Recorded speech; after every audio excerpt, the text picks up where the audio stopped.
Bueno,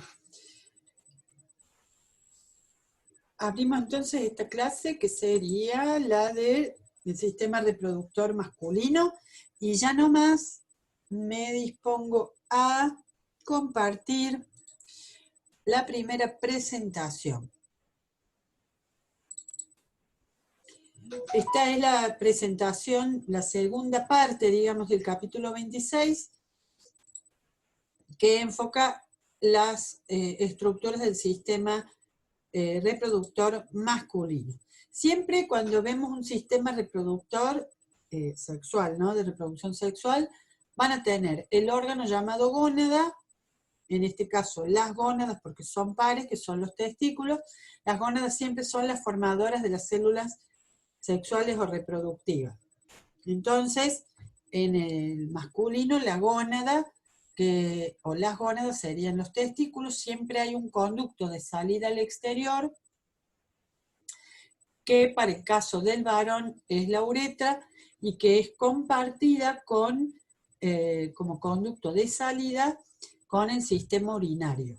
O sea, alternativamente, con la salida de la orina, después de las micciones, usa el mismo conducto el varón para dejar salir el semen.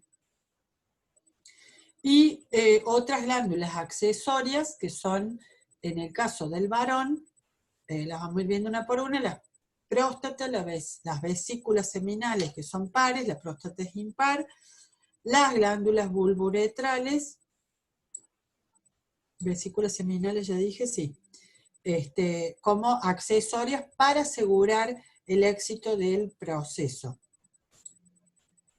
Bueno, acá tenemos las gónadas, primero los testículos en esta lista,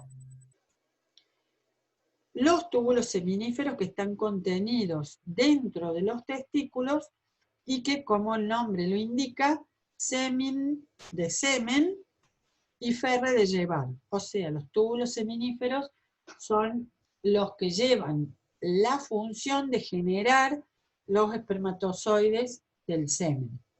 El semen debe ser el producto complejo de espermatozoides con sus líquidos y sustancias acompañantes para ser depositados en el tracto femenino.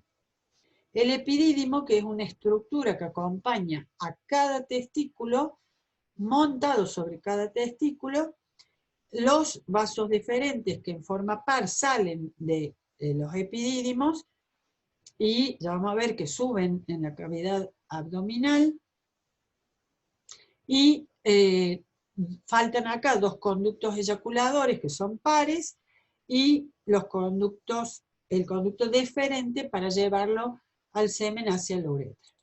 Bueno, acá tenemos una de las figuritas que podemos usar, que es la del Silverton. Hay otras también muy interesantes para ubicarse, en este caso en vista frontal. ¿Para qué? Para que separemos en primer lugar, como en todo sistema reproductivo, lo que son los órganos reproductores externos y los internos. En el caso del varón, las gónadas forman parte de los órganos externos, no así en la mujer. Entonces tenemos a los testículos inmersos dentro de un repliegue de piel con un conectivo elástico y un conectivo fibroso, que es la albugínea, que protege a estos testículos o gónadas que están en el exterior, y el escroto como una bolsa o repliegue de piel elástica.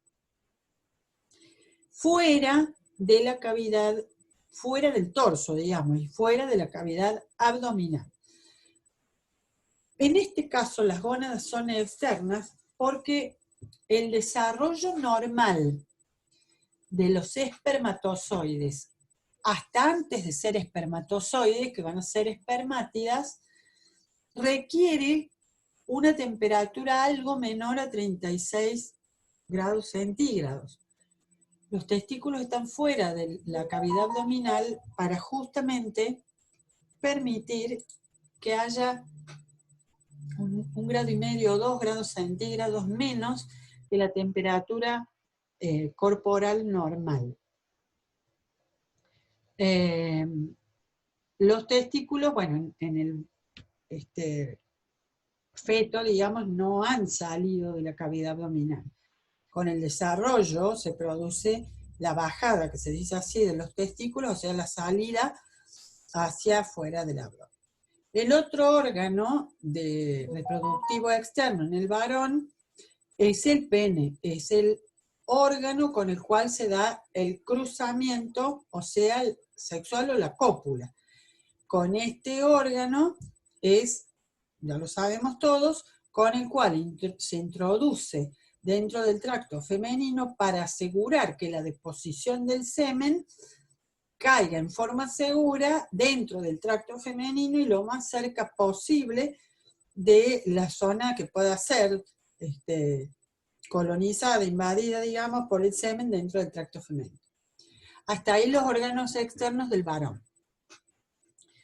Luego continúa, ahora sí me voy a cambiar un minutito de vista para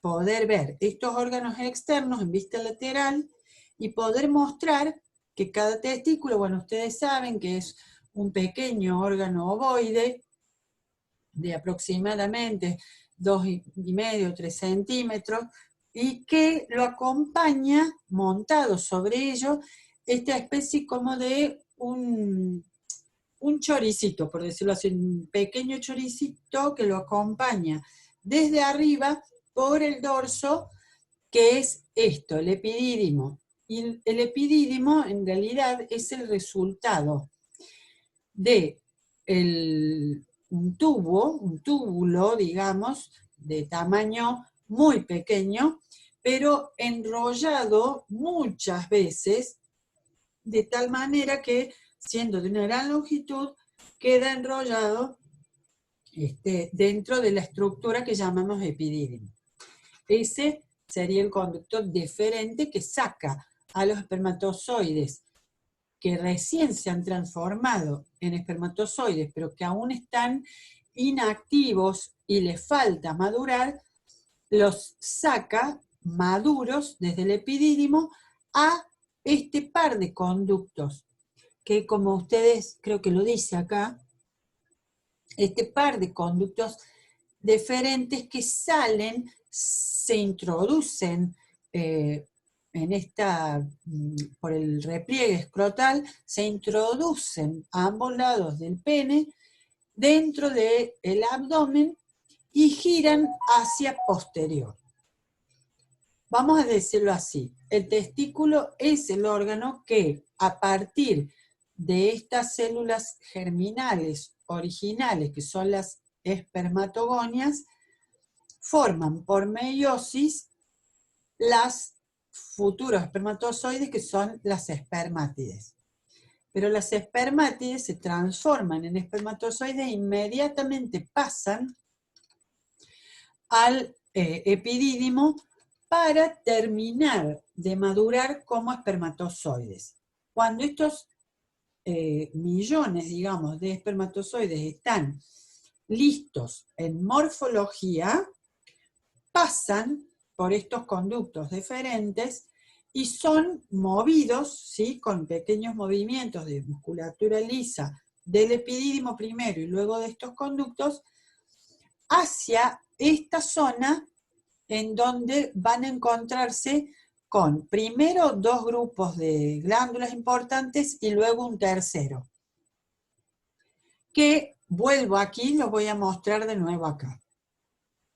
De los epidídimos salieron por estos conductos los espermatozoides morfológicamente listos, fueron hacia arriba, luego hacia atrás, y si ustedes se fijan, en este momento pasan por detrás de la vejiga urinaria y se van a encontrar desembocando aquí, y esto está dentro y al medio de esta otra glándula impar grande, que es la próstata.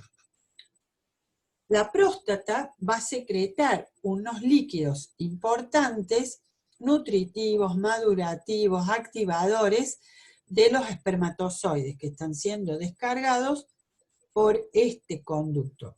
Pero quiero, además, destacar que estamos encontrándonos con la próstata, primera glándula grande.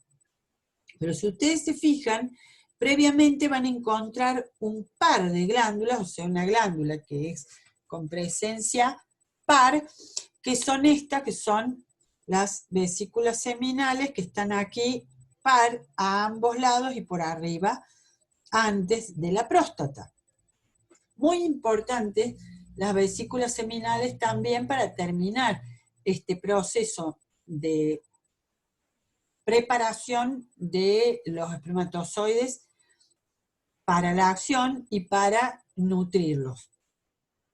Una vez que pasamos las vesículas seminales, la próstata, ahora ya con los líquidos que acompañan a estos espermatozoides, o sea, ya un semen prácticamente en formación casi listo, viene la última descarga de unas glándulas pares que son bien redonditas, que son las bulbouretrales.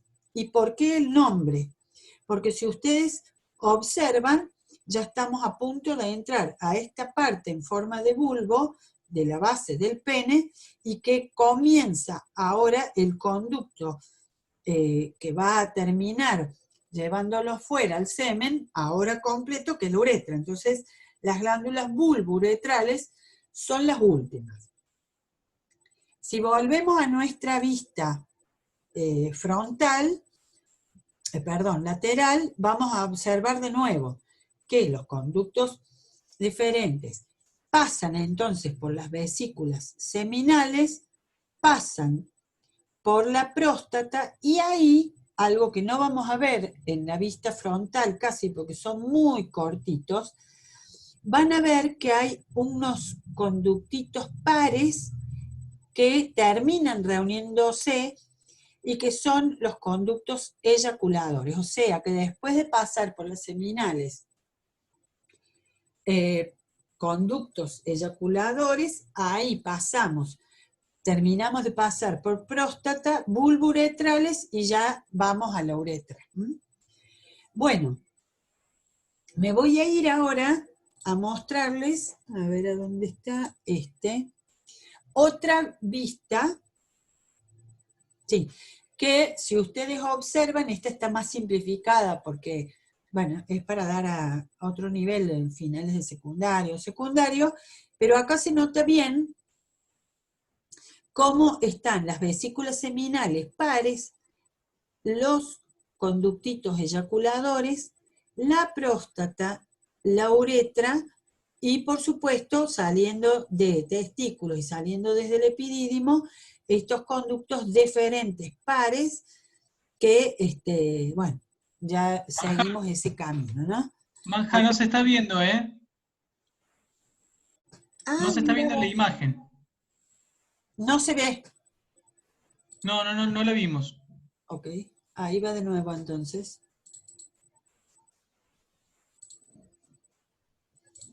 ¿Ahí se ve? Ahora sí se ve. Bueno, esta es una imagen también más sencilla, pero mostrándonos básicamente lo mismo.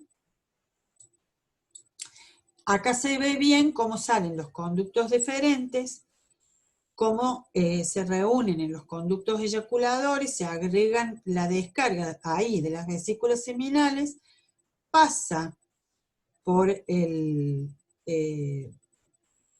la próstata y pasa por las bulbouretrales ya para ir a la uretra y descargarse. Son otros gráficos que también se las puedo compartir, no tengo problema, donde se nota bien esto que estoy destacando. Esto también me sirve para que vean en esta el detalle de, bueno, estos conductos, ¿no?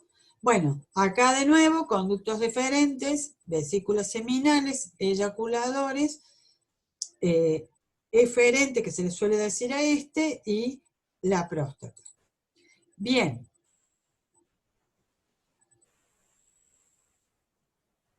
el epidídimo les dije, es un túbulo muy, obviamente, delgado a nivel microscópico, se lo observa. Estos son cortes de las revoluciones o giros que pegan los túbulos del epidídimo, y a que en este momento todavía los espermatozoides están terminando su maduración morfológica, pero están incapacitados todavía, es decir, están incapacitados de movilizarse. Entonces, el epidídimo es el que le va agregando estos factores, señales, para terminar con su maduración y que los va movilizando. Acá se puede observar que el epitelio de estos túbulos de epidídimo, y que las células altas tienen un ribete en cepillo acá. Por lo tanto, con el batido ciliar los van moviendo, y con la contracción lenta pero importante del músculo liso que van a tener por fuera, van a ayudar a que avancen hacia los conductos accesorios. Bueno, entonces cuando termina el epidídimo, el espermatozoide está maduro y puede moverse, pero muy lentamente. Todavía no ha sufrido el proceso de activación, que eso lo va a sufrir cuando tenga que ser liberado hacia el tracto femenino, y ahí sí correr la carrera de todo el nado hacia la trompa de Falopio para el encuentro del óvulo, ¿no? Bueno, como les dice ahí, puede pasar hasta un mes desde que la espermátide ingresa como espermatozoide recién formado y sale como espermatozoide maduro. Bueno, los conductos diferentes que dijimos salen de cada uno de los epidídimos con estos espermatozoides formados, pegan el giro hacia atrás y dentro de la cavidad abdominal. Y en esto es más que nada, como observan, una cuestión de movilidad. ¿Qué es lo que nos da esto? Lo podemos deducir de la estructura histológica de los deferentes. Como ustedes ven, son mucha musculatura lisa, fuerte, una gran capa de músculo, con la mucosa arrugada, es decir, que cuando está en contracción, se arruga la mucosa, luego dilata, entonces van produciendo el avance de los espermatozoides con el tiempo. Como les dije, también están el par de conductos eyaculadores, que son esos dos cortitos, que como dice acá, nacen después de cada vesícula seminal, entran en la próstata y ahí se unen. Eso llevan ahora el esperma o semen en formación hasta las vesículas seminales, pero permiten la descarga de estas glándulas. Conductos eyaculadores dijimos que son pares, cortitos, ya los mostramos. La uretra en el hombre dijimos que es compartido, común con el sistema urinario, y llevan el semen, el líquido seminal o semen, al exterior.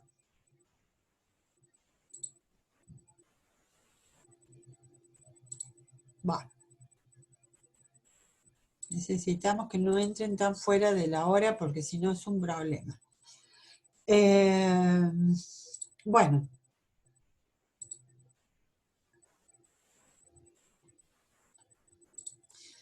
A estos conductos accesorios entonces se le agregan lo que son estas glándulas anexas.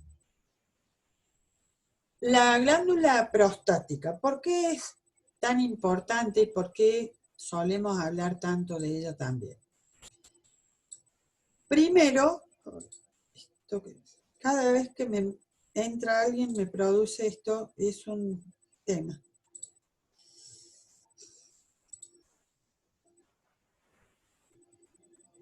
A ver si vuelvo a encontrar. Bueno.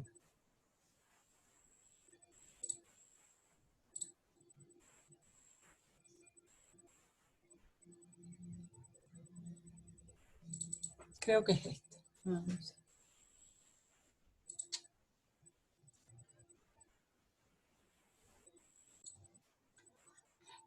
Bueno.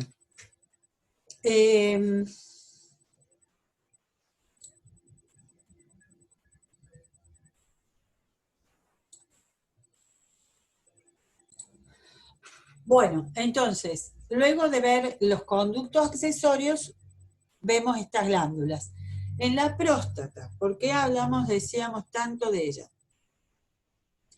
Porque la secreción que le agrega la próstata a los espermatozoides que vienen, digamos, circulando gracias a los movimientos que le imprimen los conductos diferentes y demás, entre otras cosas, le dan ácido cítrico, que es el mismo que, bueno, tienen los citrus, como el limón. Que permiten obtención de energía. Entran, entre otras cosas, en el ciclo de Krebs, si recuerdan. Fibrinógeno, con lo cual se sospecha que a necesidad también pueden generar fibrina y darse una estructura para sostenerse en el movimiento.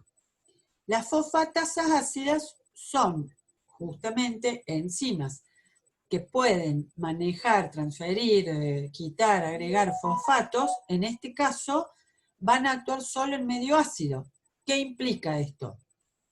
Recuerden, el semen es alcalino y el tracto femenino es ácido.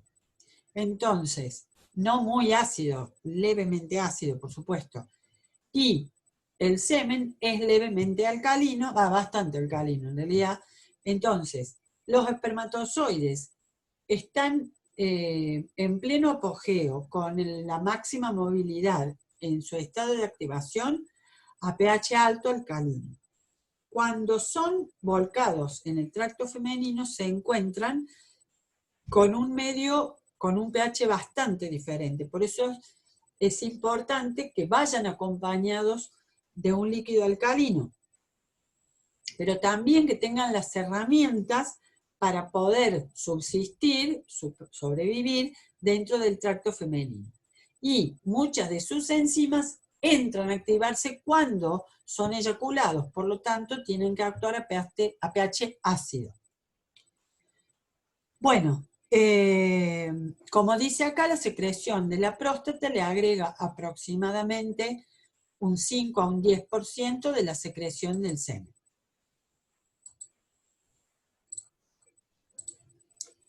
Bueno, las vesículas seminales. Las vesículas seminales son estas glándulas pares que se encuentran primero y tienen una función importante cuando le dan la fructosa. Los espermatozoides tienen muchas mitocondrias y el flagelo con el cual genera el movimiento helicoidal. Hoy se está sabiendo que en realidad con el motor que tienen en la base del flagelo lo que hacen es girar la célula del espermatozoide y como consecuencia de ello se mueve el flagelo que termina como ayudando al movimiento recto, digamos. Actúa más como un timón el flagelo que como realmente un motor del movimiento. Eso se supo hace muy poquito. Pero los espermatozoides no usan la glucosa como fuente de energía, sino la fructosa, la misma disacárido que es el azúcar de las frutas.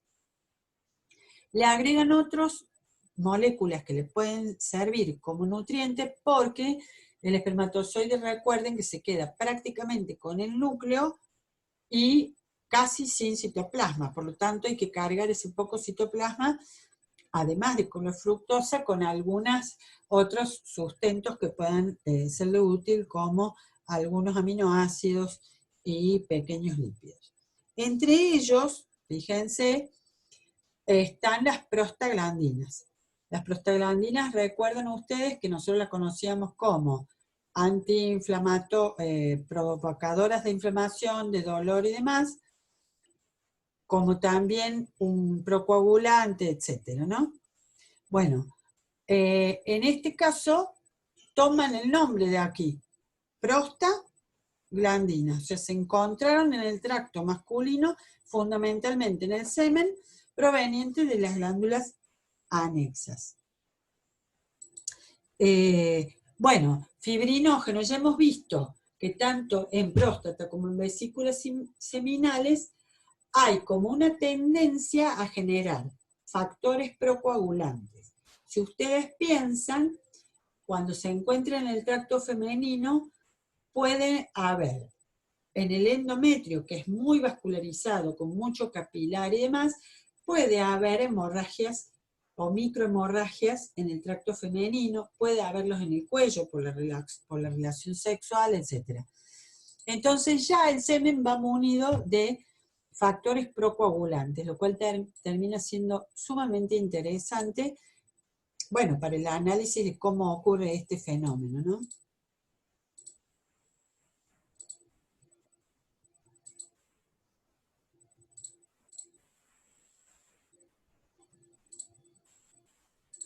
Perdón, me fui para atrás.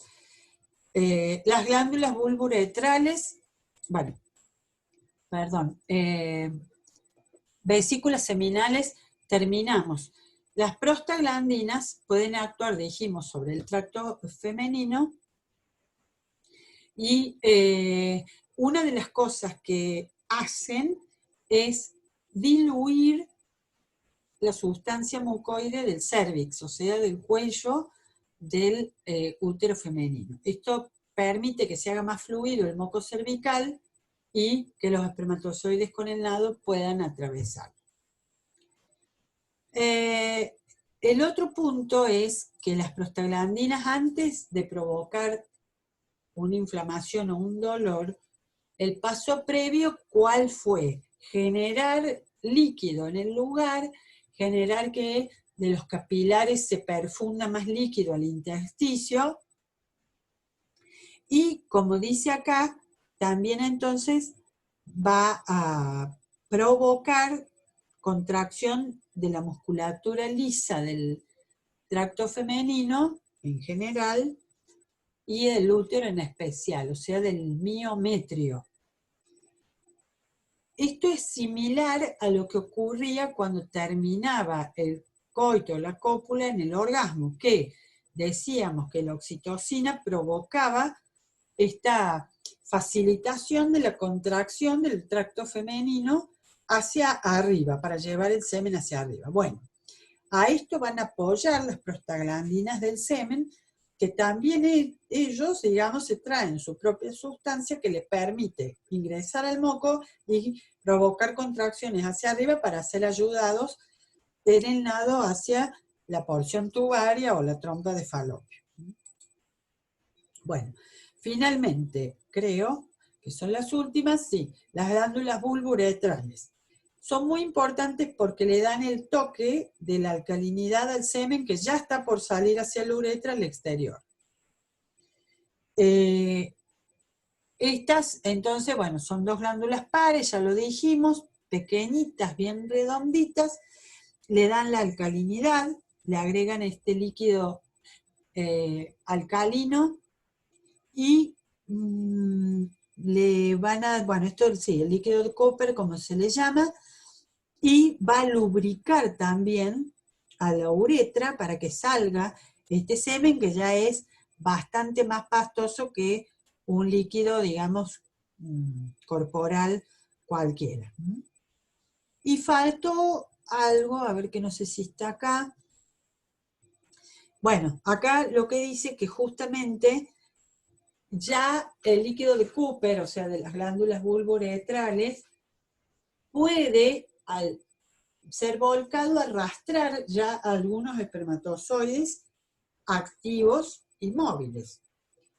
Por lo cual, esa pequeña gotita de líquido bastante transparente que a veces sale de la uretra, por el orificio peneano, sin que todavía sea semen, ese líquido de las bulbouretrales puede contener algunos espermatozoides y provocar un embarazo. Por eso es que la práctica de la anticoncepción, haciendo que el varón, cuando ya está cerca de la eyaculación, saque el pene de la vagina y eyacule fuera del tracto femenino, no es garantía de anticoncepción, porque pueden producirse embarazos allí. Bueno, me quedó lo del zinc y el calcio, que eso también les quería decir, porque, bueno, ustedes verán que también, además de que es un líquido alcalino, tiene un color blanquecino el semen. Y eso es debido a que también se vuelcan cationes, como por ejemplo el calcio, que dijimos que está siempre involucrado en el movimiento, el zinc y otras coenzimas y demás que le permiten a los espermatozoides el nado y continuar enzimáticamente con el metabolismo que requieren para bueno, llegar hasta las trompas de Falopio. Bueno, pasamos ahora, salimos ya de los conductos y de las glándulas accesorias, pasamos al órgano copulatorio. El pene, que, bueno, se lo nombra también como base, tronco y glande, o sea, en sus tres partes principales. Es el órgano, bueno, justamente relacional o que interviene en la cópula. Y vamos a ver, entonces, en este caso se observa la base, que es la que lo ancla justamente a lo que llamamos el piso o suelo pélvico. Luego tenemos la porción media, que es la larga, digamos, el tronco, y el glande. El pene se recubre con piel, continuando con la piel del abdomen, y bueno, en este caso está en posición erecta, y la erección es un proceso muy interesante también fisiológicamente hablando, además de que permite, por supuesto, el placer de la cópula y demás, que ya lo sabemos, pero fisiológicamente es un proceso muy interesante, para lo cual sí o sí tenemos que comprender la estructura histológica. Si uno hace un corte transversal por el tronco del pene, va a observar dos estructuras importantes y una impar, estos pares y esta impar. Y en este caso está el pene flácido, no está erecto, para que podamos ver que a dorso vamos a encontrar entonces primero venas y arterias peneanas, que traen, por supuesto que son conectivos, finitos, pero hay conectivos, entonces que traen nervios y vasos sanguíneos. Luego vamos a ver estas dos estructuras que van a todo lo largo del tronco, que bueno, son los cuerpos cavernosos, y estos cuerpos cavernosos, si ustedes ven, están llenos de ramificaciones venosas y una ramificación arterial central. Por la sangre arterial llega la sangre a presión y va a llenar estas especies de senos o cavidades, de tal manera que con el aporte del volumen de sangre, esto incrementa notablemente su volumen, es decir, los cuerpos cavernosos incrementan su volumen, pero no es tanto el volumen, por lo tanto, incrementan mucho su presión interna. Y con el aumento de presión, es como si a un globito o a una de estas bombitas de carnaval, uno la llena con agua. Independientemente del aumento de volumen, lo que se incrementa mucho es la presión. Y eso permite que, como en las bombitas, globos y demás, inflados con aire o con agua, se erecten las estructuras. Entonces, estos son los principales responsables del aumento de esta presión interna y de la erección peniana.